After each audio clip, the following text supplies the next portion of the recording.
Have you ever wondered if the help you're giving might be actually hurting instead of helping the person you're trying to help? On today's episode, I want to talk about the fine line between helping and enabling.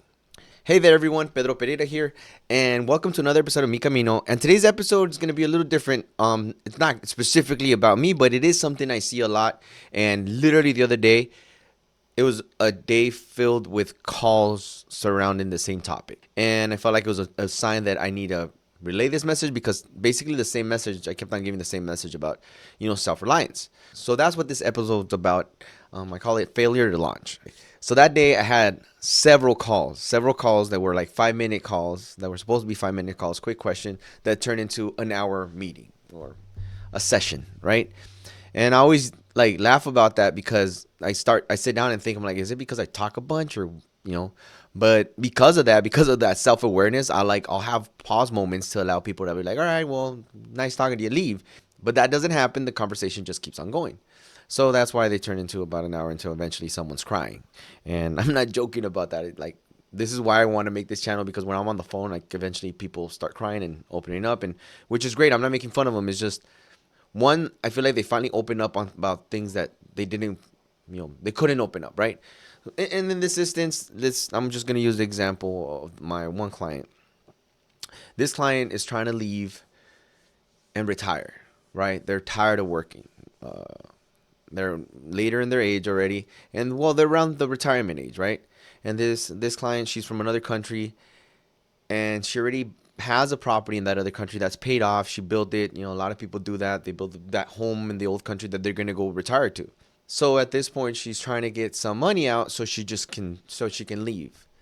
The problem is that she can't get a lot of money out of her property because doesn't want the mortgage to go too much higher. Right now, her mortgage right now was $1,100. She didn't want it to exceed $1,500. And because of that, there's only a certain amount she can get from the property. I ran the numbers for her, and I think what I came up with is that she could possibly get 35, anything between 30 and 35. We were just talking at this point. I really didn't have a lot of her info. She was just sharing with me. I had looked up the property. I kind of gave her some scenarios, but I told her like, okay, what we're looking at, and from the credit score and everything, that's what I feel like we would be able to get if your cap is $1,500. But I questioned. I'm like, hang on, look, okay. So this is, and I went into my whole like monopoly analogies and all that, like where we don't understand the value of the thing of assets, or we don't like to look at our assets as having value that we can use because we want to have things paid off. And that was the thing with her. Like I noticed that was one of the things she said. Like, oh, I have my property paid off in her country, right? When I heard that, I'm like, okay, look, here's the thing. Like, because of that mentality that we have this necessity to have things paid off. You How about we use the assets, right? Look, that your property is easily could rent for $2,600 easily, right? Worst case scenario, 24, whatever. But at this point in time in the area we're in, it could rent for that. So if you pushed your mortgage up to, let's say, just 2,000 instead, you'd be able to get the money you'd want, the $50,000, and then some. And I told her, like, if you're trying to go to the old country, then you take the money you said you can make it with, or at least take like a year's worth of money you can make it with if you feel. And the rest of it, go out there and try to invest in something that's going to produce an income. And it doesn't have to be huge at first. It has to make sense. It has to be able to pay back, or at least be making you dividends, making you money. Basically putting your money to work, because right now, stuck in the house is not doing anything, right? That value of the property, yes, your house is worth whatever, but it doesn't do anything for you. But taking this loan out and taking the money to make more money, that's basically how rich people do it. And I sat down and explained that to her, and she's like, you know what? I've been thinking about this and that, but here's the problem. I can't do that because my children live with me. And if I leave the country, I don't want the rent to go higher on them. And when I hear these stories, like, there's layers of alarms that go off on me. Like, shit. The reason I get like that is because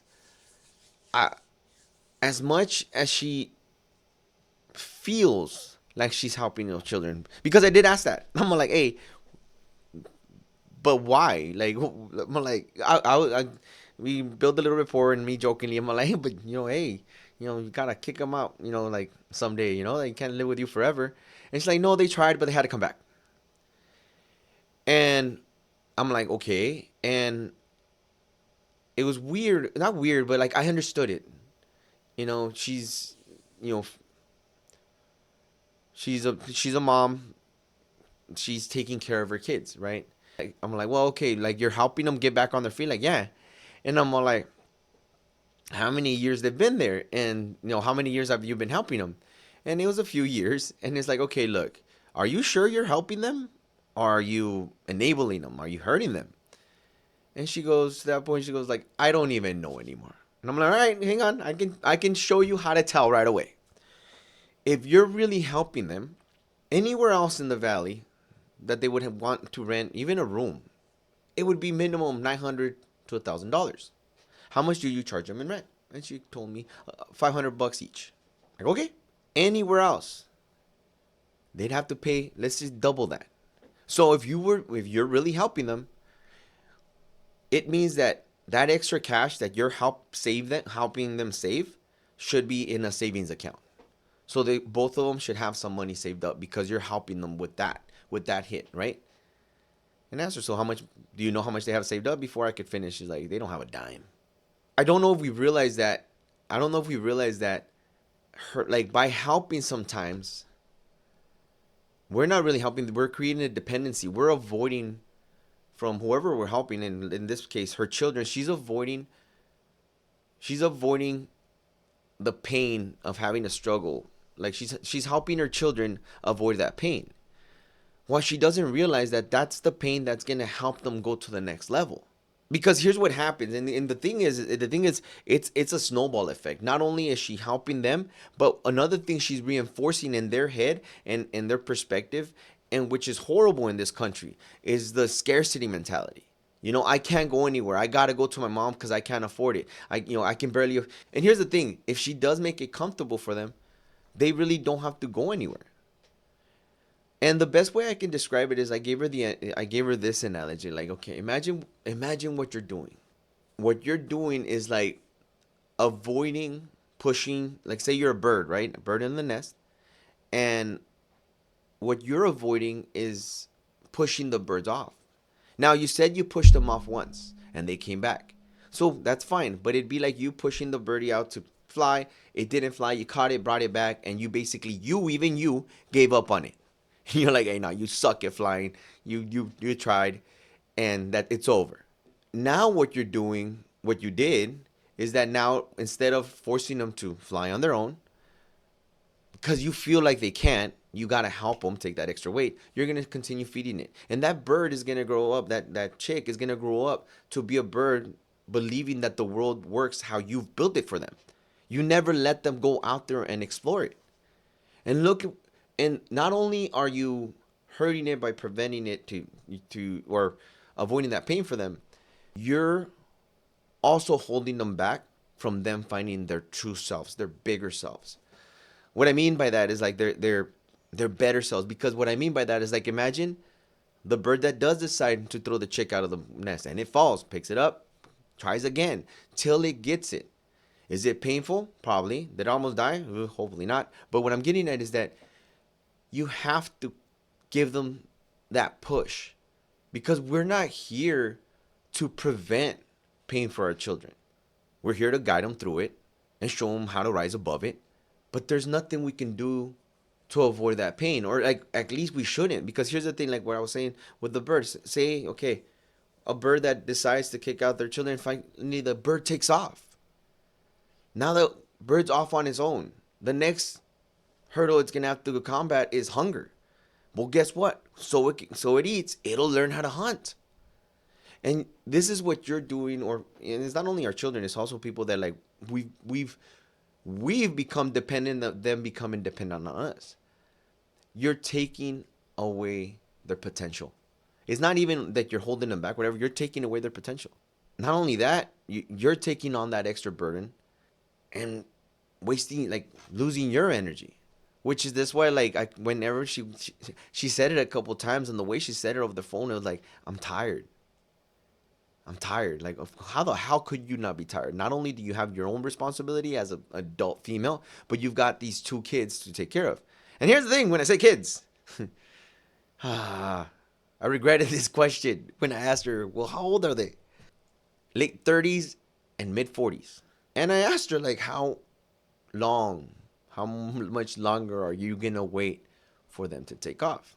See, some people might disagree with me, and some people, might think, like, hey, I can hear right now the thousand remarks about, everybody has a reason why they're doing it. But at the end of the day, I think every one of us also knows that we're using that reason as an excuse, and we know that we should be doing better at least setting boundaries, because that's at the end of the day, that's what it is. It's us learning to set boundaries. I was telling her, like, I used a bunch of analogies, but here's one personal one, right? One personal one that, like, it hurts me till this day. It hurts me a lot. See, my first son, I had my first kid when I was 19. And I'm not gonna lie, at that age, I wasn't patient. I wasn't, there was a lot of growing to be done. And I remember the first time my son was very shy, and a lot of things happened during those early years. But I remember me buying him a bike and wanting him, or trying to teach him how to ride it. It pains me to say this, but I'm exposed to, like, I didn't have the patience for him to get it. All I can remember saying is that, like, oh, when I was little, I just got it right away. Like, I don't get why you're not getting it, and getting frustrated and getting upset, and eventually me saying, like, we'll try again later. And in this instance, it wasn't, I guess, it was my impatience. I guess it wasn't that me trying to avoid his pain, but what I'm getting at is that, like, he didn't want to risk it. He didn't want to take that chance till he was way older. And I think when it was finally because we never tried again. Really, I was all over the place. I don't think we ever really tried again. Or if I wanted him to try, like, he was now scared of the bike, right? And I did do that. I didn't want to be yelling at him to get on it. Like, if he doesn't want to do it, he doesn't want to do it, right? And I'm not saying, like, I should have forced him or anything, but when I should have learned how to approach it differently. And that's the thing, like, with people that we're helping and trying to change things, we do have to change the way we approach them, but at the same time, the boundaries have to be set. Why it pains me is that watching my boy learn how to use a bike, kind of embarrassed when he was like 13, 14. That one hurt me because I know I'm the one who set it back, right? By not allowing him to do it. Because that's another thing we do. We're, like, overburdened. Do this, do it this way, do it this way, do it that. And that doesn't work either. Because it's like that example of learning how to ride a bike. No matter how much people yell at you, scream at you, tell you exactly what to do, whatever, it doesn't matter. Your body is your own body, and it takes its own way to learn how to ride a bike. Different muscles, like, everybody wobbles different on the bike while they're learning. But eventually we all learn it. But we all have to learn it in our own way. And that's the thing. Like, we have to have patience with our kids when we kick them out of the nest. Like, it's going to take them a few times. At the same time, it's going to take them their way to learn it. We all learn different. And believe me, after 8 kids, it's been a pain, but it's been a lesson. Every single one has their technique, their own way. They've discovered different things or the same things in their own ways. And that's the same thing with our adult children or whatever. Sometimes we get upset that they're not doing exactly what Joe Schmo's kids doing. We have to allow them. First we have to encourage them and to have the strength to be able to get in that world. And then you got to be there to help them get back up. But guide them get back up. Help them rebuild themselves to get back up. Don't get them back up. Don't give them everything to be back on their feet. Help them figure out how to get back on their feet. Anyways, if you like this video, please hit the like button, subscribe, and leave a comment. If you got anything out of this, if you have anything you want to comment, please just leave a comment. Let me know that I'm not alone out here. All right, guys. Talk to you next time. Bye.